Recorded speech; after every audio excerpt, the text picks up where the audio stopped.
তো hello students, আজকে দেখো একটা ইম্পর্টেন্ট কোশ্চেন নিয়ে আসছি। এটা তোমাদের এইচএস এক্সাম এবং বিএসসি ফার্স্ট ইয়ারের জন্য ইম্পর্টেন্ট। এইচএস অ্যান্ড বিএসসি দুইটারের জন্য ইম্পর্টেন্ট। দেখো, এটা আজকে আমি সলভ করবো। খুবই ইন্টারেস্টিং প্রবলেম এবং তোমাদের এইচএস এক্সামের জন্য ইম্পর্টেন্ট। টেস্ট পেপার থেকে আমি তুলছি প্রবলেমটা। ওকে, সো দেখো এটা সলিউশন কি হবে। গিভেন ইকুয়েশন কি দেওয়া আছে, given equation 1 plus y square x minus e raised to the power tan inverse y dy by dx is equal to 0. Okay, so এটাকে আমরা কি করব দেখো। এখানে কি করতে পারি আমরা, দেখো এখানে x minus e raised to the power tan inverse y dy by dx is equal to minus 1 plus y square লেখা যায়। তো এখন দেখো এই 1 প্লাস এক্স স্কোয়ারটা এদিকে নিয়ে আসবো, তাহলে এখানে e raise to the power tan inverse y minus x করলাম এবং সামনে একটা মাইনাস আসবে, এই মাইনাসটা ক্যান্সেল আউট করে দেবে। তাহলে এখানে 1 প্লাস y স্কোয়ার রাখলাম, dy বাই dx এই থাকলো ইজ ইকুয়াল টু 1। ওকে, বোঝা গেল। সো এখন দেখো আমরা কি ধরবো, let tan inverse y is equal to t। Okay, এটা কেন নিলাম, এখন এটা ডিফারেন্সিয়েট করো, তাহলে 1 by 1 plus y square dy is equal to dt পাবো, তাই তো। আর এইখান থেকে আমরা y is equal to tan t পাবো, তাই না। সুতরাং এখন এটা পুট করবো এই জায়গায়, তাহলে dy বাই dx আপন 1 প্লাস y স্কোয়ারকে আমরা কি x এর সাপেক্ষে ডেরিভেটিভ করলাম dx, তাহলে এখানে কি হবে dt বাই dx। ওকে, তাহলে dy বাই dx আপন 1 প্লাস y স্কোয়ারকে আমরা dt দ্বারা রিপ্লেস করতে পারি। সুতরাং আমরা কি করব, এখানে tan ইনভার্স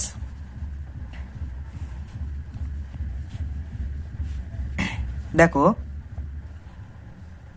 তাহলে e raise to the power t minus x,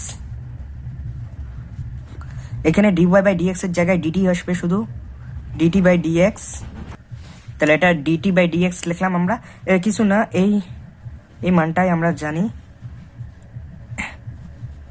এটা কি দ্বারা রিপ্লেস করা যাবে, এটাকে আমরা dt বাই dx লিখতে পারবো, এই পুরো টার্মটাকে dt বাই dx এটা করলাম dy। এখানে এটাকে tan ইনভার্স y কে t ধরলাম, এটা ডিফারেন্সিয়েট করলাম x এর সাপেক্ষে, তাহলে 1 আপন 1 প্লাস y স্কয়ার, এটা tan এর ডিফারেন্সিয়েট জানি tan ইনভার্স ফাংশনে, তাহলে y সাপেক্ষে করলাম, যেহেতু x এর সাপেক্ষে করলাম তাই y ডিফারেন্সিয়েট কি হবে dy বাই dx, আর এখানে dt by dx simple. So এই মানটার জায়গায় আমরা dt বাই dx বসালাম, আর এটা tan ইনভার্স y এর জায়গায় t বসালাম, মাইনাস x এই থাকলো সমান সমান 1 এই থাকলো। ওকে, সো এখন dt by dx is equal to কি পাবো 1 upon e raise to the power t minus x।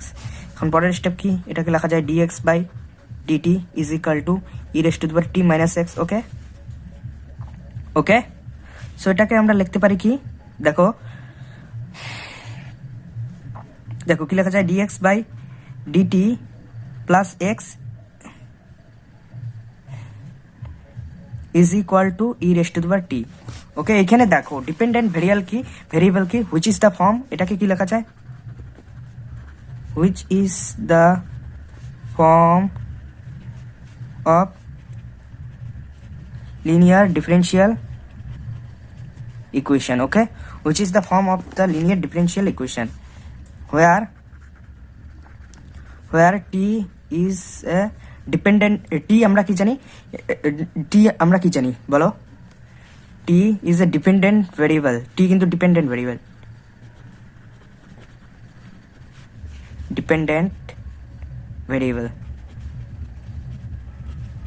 and x is a independent variable।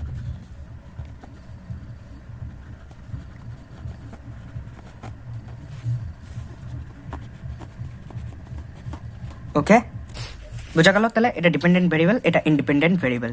ওকে, তাহলে আমাদের পরের স্টেপ কি, পরের স্টেপ হলো আমাদের ইন্টিগ্রেটিং ফ্যাক্টর বের করা। ইন্টিগ্রেটিং ফ্যাক্টর কি, সেটা ইন্টিগ্রেটিং ফ্যাক্টর আমরা কি জানি, ইন্টিগ্রেটিং ফ্যাক্টর হলো এমন একটা ফ্যাক্টর যার দ্বারা কোনো ডিফারেন্সিয়াল ইকুয়েশনকে যদি মাল্টিপ্লাই করি, সেটা যদি নন এক্সাক্ট থাকে তাহলে সেটা এক্সাক্ট হয়ে যাবে। ওকে, পরে আরো ভালোভাবে জানবে, এখন শুধু জেনে নিচ্ছে ইন্টিগ্রেটিং ফ্যাক্টর কিভাবে বের করা হয়। E raise to the power p dx, এখানে p কত ভেরিয়েবল, এন্ড p কত এখানে আমরা ডিফারেনশিয়াল ইকুয়েশনের সূত্রটা কি জানি বলো? ডিওয়াই বাই ডিএক্স এখানে থেকে p y plus q x, মানে p y is equal to q, where p and q function of x. Okay, এখানে দেখো তাহলে, এখানে বলো তাহলে পি কত। সো এটাকে আমরা আর একটা স্টেপ লিখতে লাগবে। অ্যাকচুয়ালি এটাকে এইভাবে লিখতে লাগবে, dx by dt plus minus e raise to the power t is equal to minus x. Okay, ঠিকই তো আছে, সরি। এখানে দেখো পি কত, এখানে দেখো এখানে ওয়াই, এখানেও ওয়াই, তাহলে এখানে এক্স, এখানেও এক্স সেম, তাহলে বোঝা গেল এটা এখানে আমাদের এক্স, তাহলে এখানে পি 1 হবে, where P is equal to 1, P1 and Q is equal to e raised to the power t. Okay, এখানে তাহলে ফাংশন অফ কি হবে? টি হবে, এটা function of T or constant. Okay, where p and q function of T or constant, এখানে লিখবে p q আর function of T or constant. Okay, উভয় হতে পারে, তাহলে integrating factor e raise to the power p dt হবে। Integrating ফ্যাক্টরটা দেখো, IF is equal to E raise to the power p dt হবে, ই রেস টু দি পাওয়ার পির মান 1 ডিটি। ওকে, সো এখান থেকে ই raise to the power t হবে। ওকে, integrating factor তাহলে e raise to the power টি। ওকে, আরেকবার দেখো,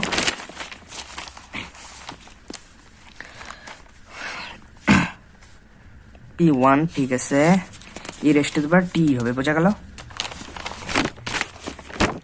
তাহলে এন্ড ইটস সলিউশন ইজ, এখন সলিউশন কি হবে? দেয়ারফর ইটস সলিউশন ইজ কি হবে? Solution T into IF integrating factor is equal to integration IF into Q DT plus C. Okay, so এখানে T T A, if কত? ই raise to the power টি, এবং IF এখানে e raise to the power t, q কত বলো? Q কত? Q দেখবে ই raise to the power t এ আছে, ডিটি প্লাস সি। ওকে,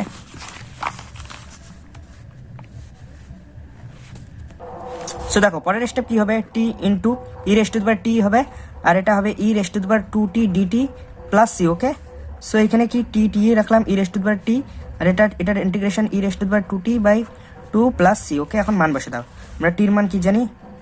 টি,